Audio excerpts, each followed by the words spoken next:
Hi, this is Moise. I'm bringing this video to show you Nagios alerts to mobile. The Nagios is I don't need to deep dive into the Nagios actual concept. So assuming that you have already knowledge and have idea on Nagios, if you don't have, refer or my videos. So this video is brought to you by TechMark Solutions, and the TechMark Solution is in the consulting and also in the training. You can consult for network support and infrastructure support and cloud support by visiting us at www.techmarksolution.co.uk. Also drop a mail to info@techmarksolution.co.uk. I'm using these below specification to show you the demo. The operating system I'm going to use is 7, and the Nagios package, server package, I'm using Nagios Core 4X. So what does Nagios check? It checks the periodically. Whatever the period you define, it go and check the details for that specific remote host or remote device. So what authorization does it uses to get the information from the remote machine or remote device? You have two options using SNMP. Another one is client agent software from the Nagios can be used to authorize the Nagios server to pull and push the data from the remote servers. What are the remote application or servers does this Nagios can monitor centrally? Windows Server, Linux or physical or virtual and devices like firewall and switches. Hardware, disk. What are the in terms of hardware? What you can monitor with the Nagios? So the hardware very much important, like just capturing the data related to disk information. So it can provide you the disk utilization, free space, used space, and when to trigger an alert. When you can define the threshold for your disk information, how your disk has to be monitored, and when information has to be sent to the group of engineers sitting or responsible to manage this infrastructure. And the memory, CPU, all these can be monitored directly from Nagios. And in terms of network, you can monitor ping, whether the network is whether the remote machine able to respond to your ping, and packet loss or latency inflow, latency and traffic inflow and the outflow. All this can be monitored in terms of network. Apart from hardware and network, what else you can monitor? The most important is the service. You can monitor services listening on TCP port or UDP port, or services directly like Apache, Asterisk, Stormcat, all services which has its port number and has the TCP or UDP. All these services can be monitored. For extensive information about the particular service like Apache, you can use the plugins to enhance the information or to get more minute details from the Apache status of remote Apache status of remote server can be drilled down into the detailed report or detailed information using the plugins. So there are about thousands, I don't know how many, the native plugins itself is thousands, and there may be third-party plugins you can use, or you can write your own plugin using a Python or Shell or whatever you are good with. You can write your own sort of plugin. Threshold, you can define different threshold values to monitor Nagios. Warning and critical. Warning is just before something totally down or before something very serious, and the critical, you have no buffer time to take the action upon. So this is how you have to define your threshold values, when to trigger as warning alert, so that you will have a buffer time to get things fixed up. And notification can be sent to a one user or a group of users. And notification mode, you can use email, voicemail, or phone call, or SMS. In this video we are using SMS. This is the demo is about SMS. So we are using this SMS API provider, the fast.sms.co.uk. You can go and search your local provider and also find out the documentation, refer the documentation, and the concept wise it's pretty much similar, and the configuration wise also equally similar. So the same set of settings can be leveraged in order to configure with the different APIs or different providers. The basic concept about configuring it is almost same. So register your SMS account with one of the following service provider, and also refer the pricing and the packages they are offering, and also if you want you can negotiate with the vendor to get the best deal upon your requirement. And this is what the URL I'm using in the overall demo to get the SMS integration and buy the package or log in and generate the token. All this I'll be doing from this URL. And developer guide, within this provider I have a developer guide. I can go and basically look at the developer instructions, like how I can use this API and what sort of attributes I need to pick it from there, and need to test it in our Nagios before implementing directly into the Nagios. I need to test it from this command line. What are the actions and what are the attributes I should know. That the most important token is like authentication. The syntax information like token is like authentication code within the RESTful API, and the source address from where you want to send it from. The firm address, like you can use your company brand name, any name you make which makes sense to you. A body, the actual text message in the body will be the body. Destination address, recipient number,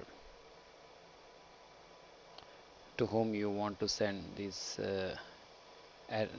message to. This you can add the multiple recipient numbers or single recipient number.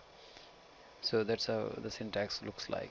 You can go and see the detailed information on a developer guide within this service provider. It has its separate dedicated URL for you to refer in order to add the developer license. The entire installation and configuration is divided in 4 steps. Step 1 to step 4. Step 1 is just to register with the vendor and the service provider, SMS service provider, and generate the token. This is the token key where you'll use authorization and authentication to send the API request to the service provider. The request is sent from the Nagios to the provider to send the messages via the gateway. That will be covering the step 1, and the step 2 Nagios configuration to integrate the SMS API. The whole requirement about this video and this document is just to integrate this SMS API to the Nagios so that the alerts can be sent directly on mobile. That sending mobile information to the mobile can be to one specific user or a group of users. Defining who can receive the alerts and what are the group users can receive the alerts. You can send the alert directly to an end user, a single user, maybe a group of users. That part will be covered in the step 3, defining users and groups. And the 4th one is very important, when to trigger an alert. When you have services running in a remote servers, maybe all the services may not be equally critical, but there are some services which maybe are related to production, can be very critical.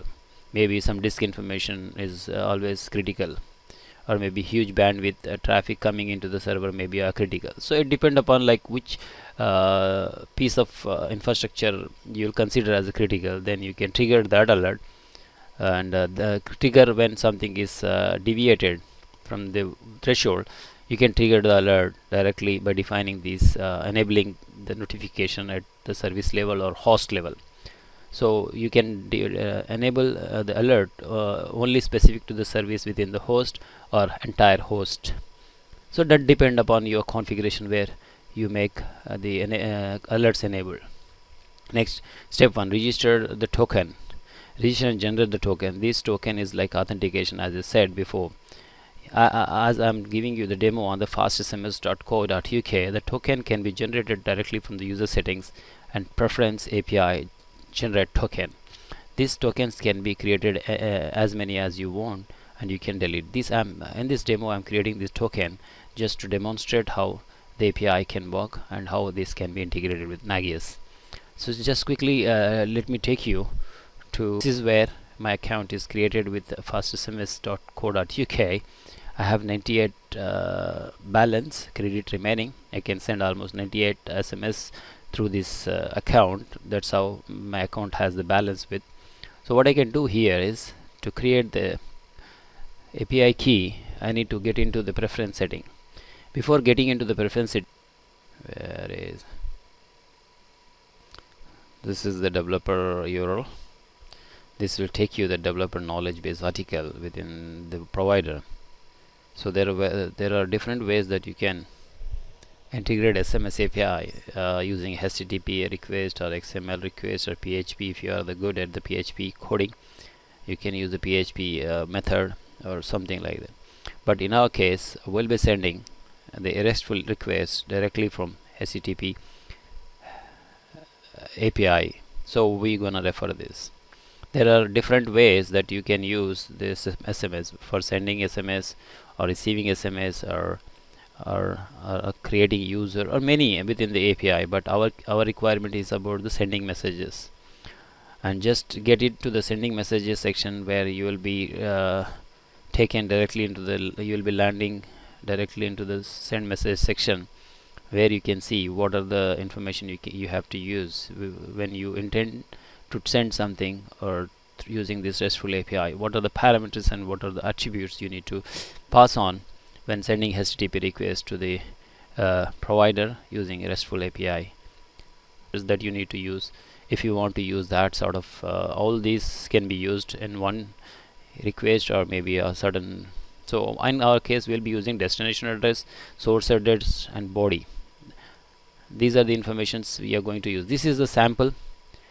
He will be this is the API URL, and the token whatever you generates here can be leveraged and send action. What action you are, this is the area where you will define it, whether you send this request is to send the message or receive the message. Action is depending upon how you want to perform the action upon the API request. That's for sending. So destination address means you can define all the mobile number within the region where this API is based on. So numbers can be separated by comma. You can assign more than one number.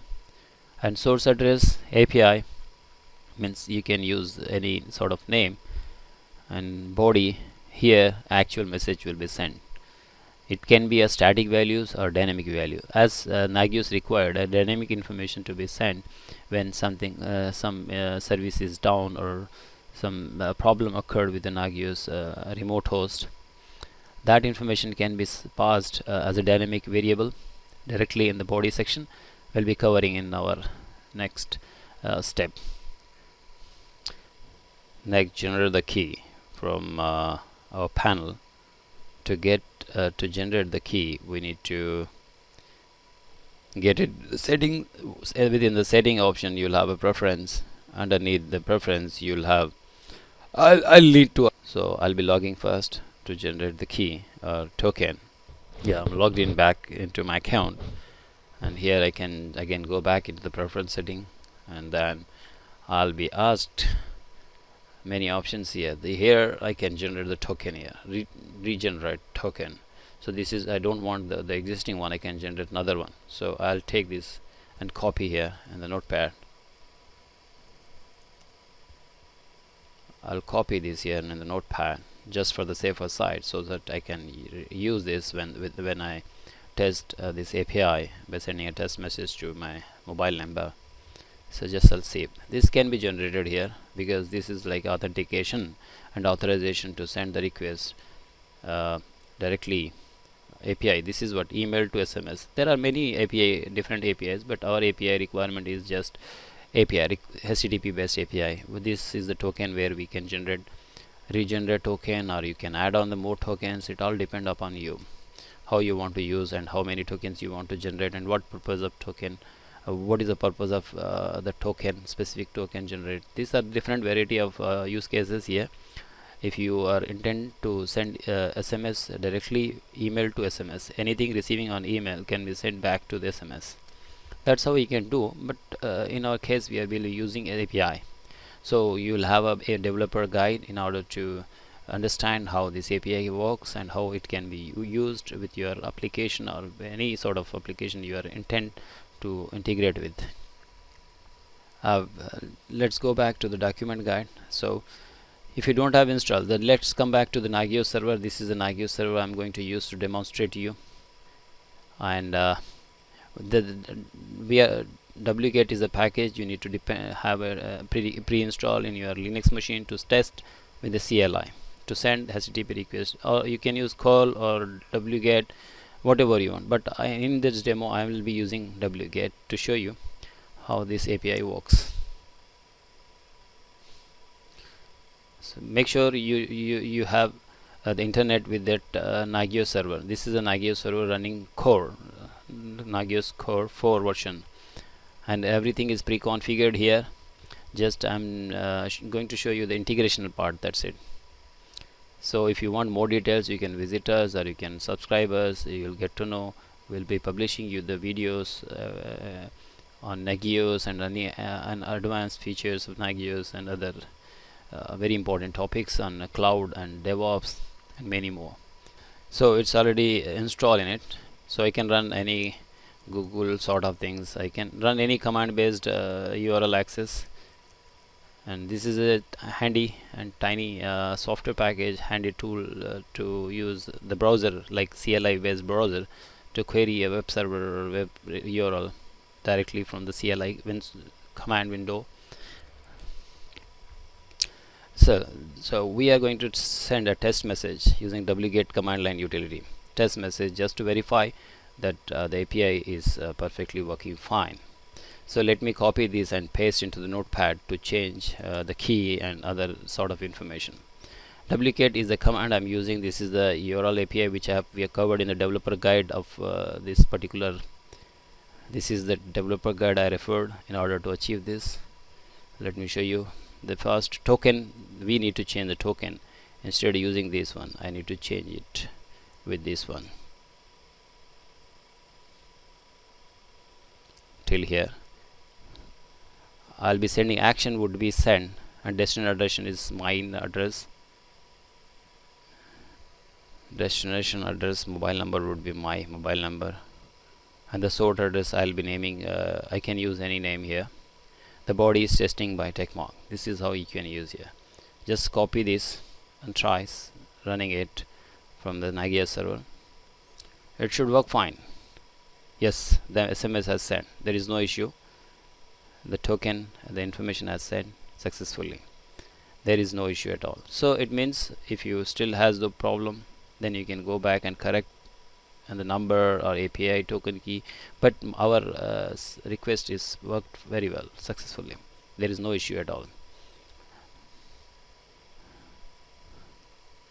Now next step, to action I said send and receive can be defined here. Source address, the company name, and body is the real message. Actual message is sent within the body section. Step to Nagios configuration for SMS integration. So this is a very important step where we need to configure or tweak the changes into them. You will have to define the host and service notification context with this command. In the Nagios we will be having this, and where you need to define the host notification portion for each user and service notification portion for each user. You have a requirement to send the notification to their mobile. So I'll be using these two notifications. So this is how you can define the dynamic variable in the SMS. That will be covering the below step. So let's go back into the command prompt and define. This is how you need to define the host service and modify the command. The portion, like defining the host portion for this particular Moise user called Moise. This is how you need to define. In this notification you are writing what command you are using, and command line, complete command line. This is actually the print message, can be sent it to the mobile, or it can be SMS email, or it can be voicemail. But in our case we are sending that dynamic information directly to the wget using the wget utility to the RESTful request. This is where I'm sending the information. This is about the host. Similarly we need for the service for each user. If I have 10 users, you need to define these two contexts. One is about host and the service. Means each user should have these portions to be defined in the command. So when anything occurs, can be sent to this area, and this will print the information and send it to, instead of email, it will be sent it to wget this this API URL with the token, and then the number. Here you can define the number for that particular user, and also body. This is where you are passing the dynamic information. So because that's how when something arrives or happens to the Nagios remote machine, that has to be triggered with the information about the Nagios information about the service failure or whatever the warning message it has, that has to be picked in the Nagios with the dynamic variable. That's how you are defining here. Dollar notification is a dynamic variable, and you are printing that information with the dollar here. So just to make the information more meaningful, we are writing here this way: type host alert, then we are passing the host name from which host the alert is triggered, what is the state of the trigger alert, warning or critical or recovery, whatever the alert it triggers, that can be captured from the dynamic variable and pass it to the RESTful request, so that the information can be printed directly to the email, SMS mobile, directly mobile. We need to change the RESTful token here because we are not using that token, so we'll be using this token here instead of this. So you can copy this token here and replace with the existing here in the, you can refer our site for complete details on it. So what I can do is I can copy this, and also I'll change that in the two areas. If even for the service section I need to change the token here. So I have changed this. This is the parameter or context I need to define for each user. This is for the about user called Moise, and then I'll be defining the same sort of information to user local Nagios etc object command. This is the area, and all the commands, printable stuff is covered with the command. Whenever something is identified, that can be defined here. So these are the portions I've defined for the configuration of Moise, and the user is Moise. These are two areas defined for the only user called Moise. Similarly, we can I'm saving this, and also the same information I will be covering for the other user here, second user. So save and exit. I'm adding the same portion for the another user. For each user, service and host portions for command has to be defined. The only need to change here is I'll be changing with this area. This is for the Mr. if to, I'll be changing here. Also I'll be changing in other place also. This is for the host area, host notification. I've changed successfully in the both. I'll next paste it. The hash is to just comment something meaningful about what you're writing in the command. So I'll go back and do this. So done, the changes has been done. So go back and see is how the command is written here.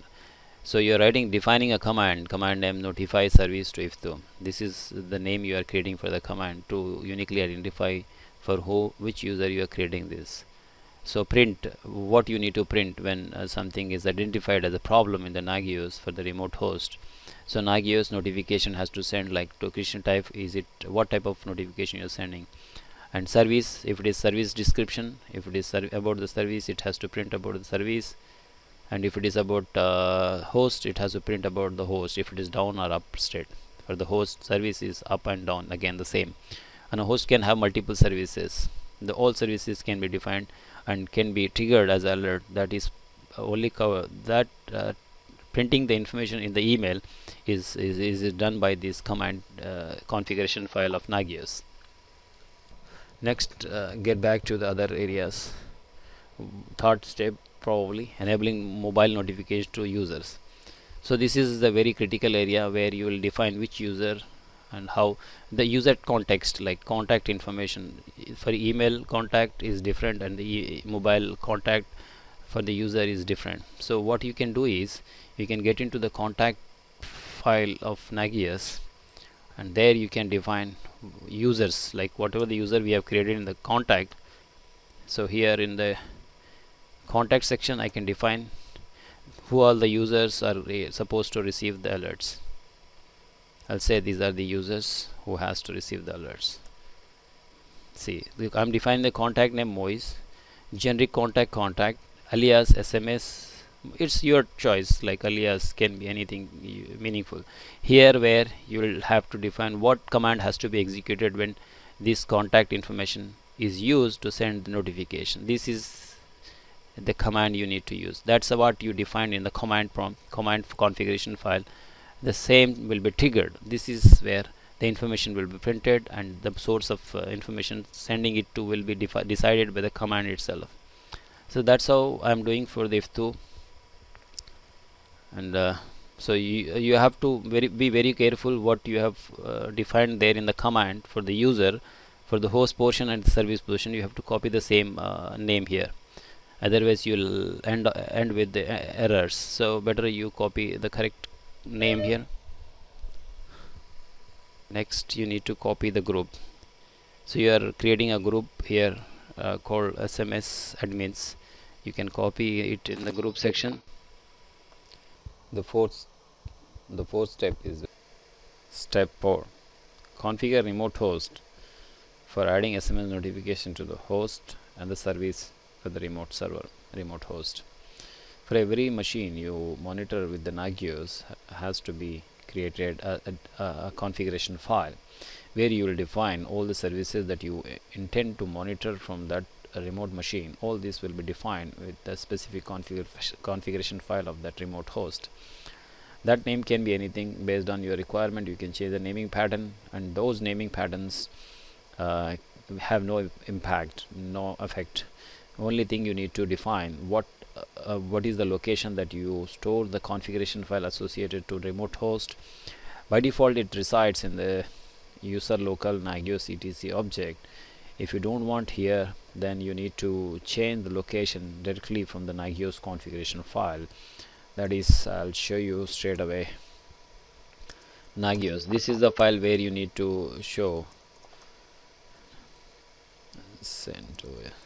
this is the file where you can relocate the configuration file based on your settings, or you can change this location, or you can store all the configuration files in one place somewhere you like to.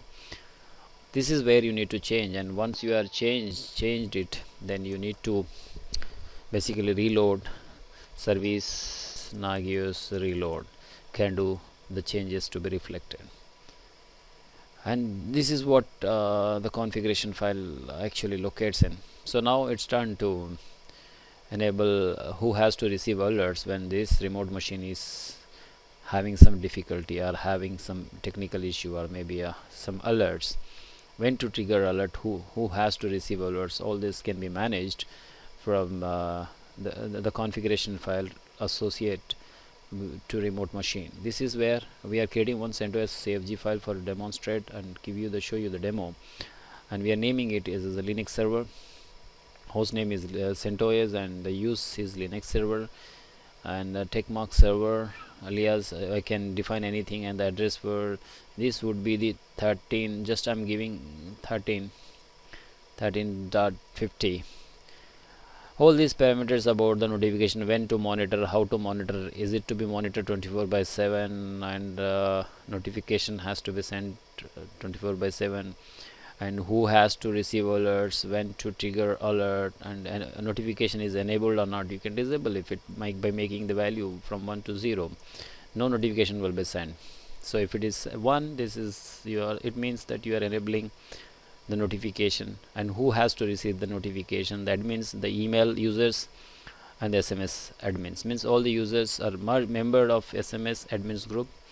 Everybody with this member is every user who has the membership with this group, which we have defined in the contact.cfg, will receive alerts on their mobiles. And also I'm defining contact groups here for when this remote machine is running HTTP service. If this is failed, or this HTTP service found as dead, then this only SMS group will receive alerts. Whereas the host is down, then admins, email users and the SMS users both will have an alert. To email users will have email alert, and the SMS mobile users will have alert on a mobile. So in the HTTP is also users from the SMS admins will receive alert. It means the users who the SMS alerts will be sent to mobile.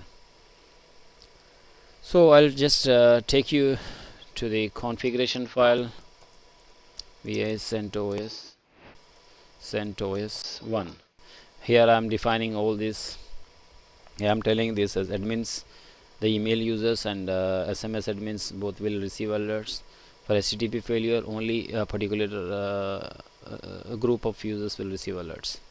So I'll save this. I'll say Nagios reload. If changes to get effect, you need to reload the service. Better to reload instead of restarting. Restarting will kill the running process, and then it hangs up the process that can affect the running jobs. Better to reload if you have not made anything add-ons or any plugins add-ons. Then better to run this reload option if you are played with only configuration file system. So it's done. If you reload, then the SMS alert can be triggered like this. This is where the check mark is the sender address and the testing was this way. If the host is down, then this is how the host information will be sent to your mobile. If host is recovered or anything, all alerts can be received this way. Let me show you quickly in the Nagios how it looks like. In the map it shows notification down. If I get into the notification side portion here, it should show me the SMS alert here, because I've just added that SMS part. So it will take some time. Just let me pause you for a while till the notification is triggered. Just let me pause this video. If you want, you can also monitor the logs here. In general log system, you can monitor log how the Nagios is frequently getting output for the query every interval. Also we have a log here in the val usr local Nagios logs, Nagios var logs. It should be here actually, Nagios log. This is the file which will also tell you about what is happening with the Nagios check. As we said, it checks the remote machine for the status or health every interval, like whatever the size, as we covered in the Nagios check parameter for the host, how frequently you want to check and what is the frequency of the check, and does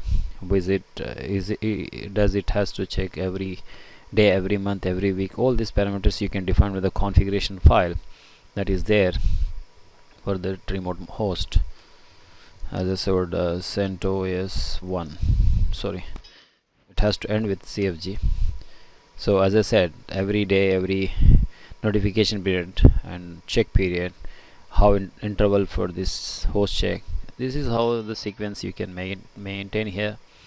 I'm just waiting this information to trigger to show you how this SMS command will be executed and how user will receive the alert. This is where, as I shown you, this is how the alerts are received to your mobile, directly to your mobile.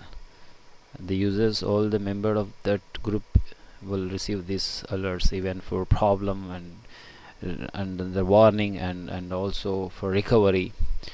All this purpose, all this message will be triggered to users. Let's wait for some time till this triggers an alert. Here is the alert. You see, this is sent to if2 and this is sent to MOIS, and if you get into that, you'll get to know what is the mobile number it used to send the notification to the end user mobile and the administrator mobile. So thank you for watching. Keep subscribed us so that you'll get updated videos on different plugins and Nagios and many more. Thank you.